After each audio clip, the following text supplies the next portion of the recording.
প্রিয় শিক্ষার্থীরা, তোমরা হয়তো সবাই retina medical and dental admission coaching এর নাম শুনেছো।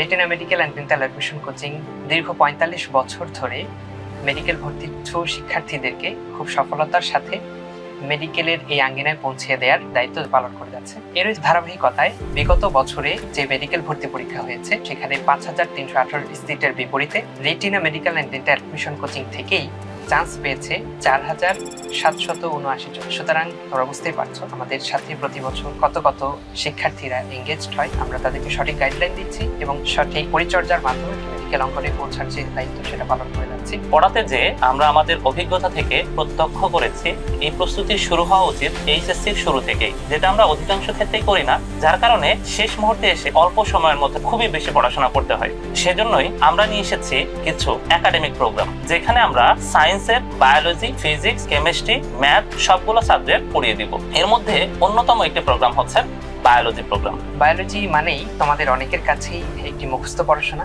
আবার পড়াশোনার পরে আরেকটি ভয় হলো এই বায়োলজির পড়াগুলো ঠিক মতো মনে থাকবে কি। কিন্তু প্রতি বছর হাজার হাজার শিক্ষার্থী এই বায়োলজির মতো কঠিন বিষয়টিকে ভালোভাবে আত্মস্থ করে জিপিএ 5 অর্জন করছে এবং একই সাথে এই সাবজেক্টটি ভালো করার মাধ্যমেই অ্যাডমিশনে চান্স পাচ্ছে। তার মানে নিশ্চয়ই এই বায়োলজি পড়ার ক্ষেত্রে কিছু না কিছু সিক্রেট তো আছে। কি সেই সিক্রেট? তো সিক্রেটগুলোর মধ্যে সবচেয়ে গুরুত্বপূর্ণ ব্যাপার হচ্ছে বায়োলজির মধ্যে অনেক কিছু আছে যেগুলো বুঝে পড়া যায়, কোরিলেট করে পড়া যায়। এছাড়া পড়া শেষে বারংবার রিভিশন দেওয়াটা খুবই জরুরি, সাথে সাথে প্র্যাকটিস করা উচিত। প্রিয় শিক্ষার্থীরা, তোমরা যদি এইচএসসি পরীক্ষা ভালো করতে চাও তাহলে অবশ্যই এই উপলব্ধি আসতে হবে যে এই অধ্যায়ের কোন বিষয়গুলো গুরুত্বপূর্ণ, কোন বিষয়গুলো পড়া উচিত এবং কিভাবে পড়া উচিত। তো আমরা আমাদের ক্লাসগুলোতে এই বিষয়গুলো নিয়ে বিস্তারিত গাইডলাইন তো দেবই, সাথে সাথে তোমরা যেন আমাদের এইচএসসি লেভেলের এই প্রশ্নগুলোর প্যাটার্ন সম্পর্কে সুন্দর ধারণা পেতে পারো। এই জন্য আমাদের রয়েছে সিকিউ মাস্টার বুক। এখানে তোমরা আমাদের এইচএসসি পরীক্ষার জন্য প্রতিটা অধ্যায়ের গুরুত্বপূর্ণ টপিকগুলো রয়েছে, সেগুলো থেকে বোর্ডে কিভাবে প্রশ্ন এসেছিল, কিভাবে আসতে পারে এবং সেগুলোর উদ্দীপকগুলো কেমন হবে, প্রয়োগমূলক, উচ্চতর দক্ষতামূলক, অনুধাবনমূলক এবং জ্ঞানমূলক প্রশ্নগুলো কি প্যাটার্নে হতে পারে এবং সেগুলোর অ্যান্সারও তোমরা কিভাবে দেবে, সবকিছুই এই সিকিউ মাস্টার বুকে তোমরা পেয়ে যাবে। সুতরাং বায়োলজির একটি চমৎকার প্রস্তুতির জন্য সিকিউ মাস্টার বুক বইটি তোমাদের জন্য হবে অসাধারণ সহায়ক। এছাড়াও এইচএসসি লেভেলে দেখা যায় যে অনেকগুলো রাইটারের অনেকগুলো বই থাকে। সেক্ষেত্রে নবম দশম শ্রেণীতে যেমন একটাই বোর্ড বই ছিল, এই জায়গাটা তার চেয়ে একটু ডিফারেন্ট। আবার বিভিন্ন প্রতিযোগিতামূলক পরীক্ষাগুলোতে সবগুলো বই থেকে কোশ্চেন আসে।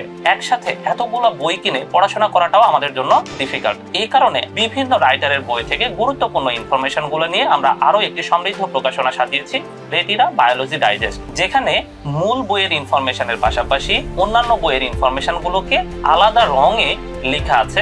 সকল রাইটারের গুরুত্বপূর্ণ ইনফরমেশন গুলোকে সাজিয়ে এই বইটি করেছি, যে একটি বই অন্যান্য সকল বইয়ের বিকল্প হিসেবে যথেষ্ট হবে। প্রিয় শিক্ষার্থীরা, তোমাদের প্রতিটি অধ্যায়ের শেষে যে প্রশ্নগুলো দেয়া রয়েছে, বিশেষ করে এমসিকিউ প্রশ্ন, এই প্রশ্নগুলো কিন্তু বিভিন্ন সময়ে বিভিন্ন বোর্ডে এসেছে। এছাড়াও কিছু প্র্যাকটিস প্রশ্ন দেয়া থাকে এবং এই জায়গাগুলো থেকেই বিভিন্ন যে প্রতিযোগিতামূলক পরীক্ষা রয়েছে সেখানে সরাসরি কিন্তু কিছু কিছু প্রশ্ন চলে আসে। এছাড়াও এইচএসসি লেভেলে আমাদের যে এমসিকিউ গুলো আসে সেগুলো এই প্রশ্নগুলোর ধাঁচেই বিভিন্ন প্যাটার্নে তৈরি করা হয়। সুতরাং তোমাদের এমসিকিউ অংশের যদি ভালো প্রস্তুতির প্রয়োজন হয় তাহলে কিন্তু অবশ্যই অনুশীলনীর প্রশ্নগুলো সমাধান করতেই হবে। তোমাদের ওইগুলোতে এই সবগুলো প্রশ্নের কিন্তু সুন্দর করে সমাধান দেয়া নেই। তোমাদের এই কথা মাথায় রেখে আমরা অনুশীলনের এই প্রশ্নগুলোকে নিয়ে সুন্দর করে একটি বই সাজিয়েছি, যেটা রেটিনা অনুশীলনী প্রশ্ন ব্যাংক, যেখানে তোমরা অনুশীলনের সবগুলো প্রশ্ন পেয়ে যাবে, প্রশ্নের উত্তর পেয়ে যাবে, সাথে সাথে এই প্রশ্নের উত্তরের ব্যাখ্যাটিও পেয়ে যাবে। এছাড়াও যেটা দেখা যায় যে ভর্তি পরীক্ষাগুলোতে আমাদের সচরাচর নতুন সিচুয়েশনের সম্মুখীন হতে হয়। বিশেষ করে মেডিকেল ভর্তি পরীক্ষায় যেটা হয়, আমাদের নতুন করে সাধারণ জ্ঞান এবং ইংরেজি পড়তে হয়। যদিও আমরা ইংরেজি এতদিন ধরে পড়ে এসেছি, কিন্তু এখানকার ইংরেজিগুলো এমসিকিউ টাইপের, আর জিকেটা আমাদের একেবারেই পড়া হয় না। তাহলে স্বল্প সময় পড়তে গেলে এটার আর সম্পূর্ণ প্রস্তুতি হয় না। সুতরাং আমরা এই কথাগুলোকে মাথায় রেখে এই প্রোগ্রামে জিকে এবং ইংরেজিটাকে শুরু থেকে একটু একটু করে পড়ানোর চেষ্টা করব, যাতে 2 বছরে সাধারণ জ্ঞান এবং ইংরেজির প্রস্তুতি একবার শেষ হয়। মেডিকেল ভর্তি পরীক্ষায় বায়োলজি থেকে 30 মার্কস, ইংরেজি থেকে 15 মার্কস এবং সাধারণ জ্ঞান থেকে 10 মার্কস, এই কোর্স থেকেই তুমি 55 মার্কসের প্রস্তুতি সম্পন্ন করতে পারছো। প্রিয় শিক্ষার্থীরা, সবচেয়ে বড় কথা হচ্ছে তুমি যদি সফল হতে চাও তাহলে তোমাকে অবশ্যই পড়াশোনা করতে হবে, তোমাকে পরিশ্রম করতে হবে, তোমাকে জানতে হবে এবং তোমার সময়কে কাজে লাগাতে হবে। সুতরাং সময়কে নষ্ট করার কোনো সুযোগ নেই, সময়কে অবহেলায় হারিয়ে ফেলার কোনো সুযোগ নেই। তোমরা পড়াশোনা শুরু করে দাও, প্রস্তুতি নিতে থাকো এইচএসসির জন্য, আগামী দিনের জন্য। সবাই ভালো থাকো, সবার জন্য অনেক অনেক শুভকামনা। আসসালামু আলাইকুম।